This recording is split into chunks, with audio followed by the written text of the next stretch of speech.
58 անշարժ գույք շուրջ 6 միլիարդ դրամ։ Սամվել Մայրապետյանին վերագրվող ենթադրյալ ապօրինի գույքն ու դրամական միջոցներն են, որը դատախազությունը պահանջում է բռնագանձել Հոգհոտ պետության։ 58-ից այս պահին հայտնի է 13-ի միջին շուկայական արժեքը, ավելի քան 7 միլիարդ դրամ։ 58 անշարժ գույքը իր մեջ ներառում է շուրջ 40 անշարժ գույք Երևան քաղաքի կենտրոն վարչական շրջանում, որոնցից ըստ էության 20-ը գտնվում են Հյուսիսային պողոտայում,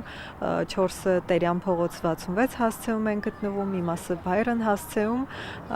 ինչպես նաև Ծաղկաձոր համայնքում եւ Հրազդան քաղաքում եւս ներառված են որոշակի գույքեր։ Դատախազության պահանջում նաև 10 իրավաբանական անձանց մասնակցության բռնագանձումն է։ Դատախազը հայտնի ընկերություններից մի քանիսն է թվարկում։ Այս ընկերությունների ցանկում ներառված են Toyota Երևան ՍՊ ընկերության բաժնեմասի բռնագանձումը, Progress Armenia ՍՊ-ի, Local Developers ՍՊ-ի,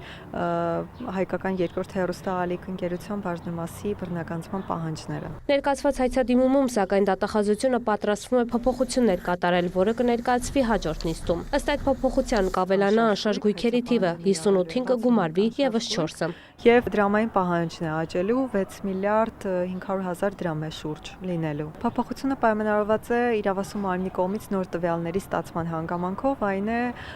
Սամվել Մայրապետյանի կողմից պաշտոնատար անձ լինելու հանգամանքի վերաբերյալ լրացուցիչ տվյալներ են ստացվել եւ ապօրին ծագում ունեցող գույքի բռնագանձման մասին օրենքի շրջանակում Սամվել Մայրապետյանը հանդիսացել է պաշտոնատար անձ,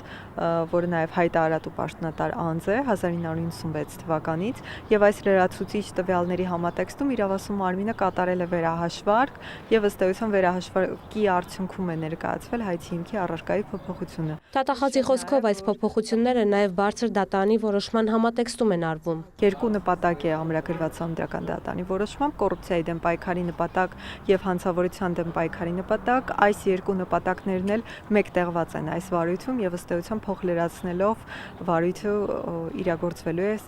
այս նպատակների համատեքստում։ Իրավասու մարմինը Մայրապետյանից պահանջում է նաև շուրջ 3 միլիարդ դրամի փոխառության պահանջի իրավունք։ 2020 թվականից հետախուզման մեջ գտնվող Մայրապետյանի եւ նրան փոխկապակցված անձանց գույքի ու դրամական միջոցների վրա կալանք է դրված։ Նրա փաստաբանները առարկում են հայցի դեմ, առարկեցին նաև նիստը տեսանկարահանելու դեմ։ Տաթև Խաչատրյան, Արման Թովմասյան, լուրեր։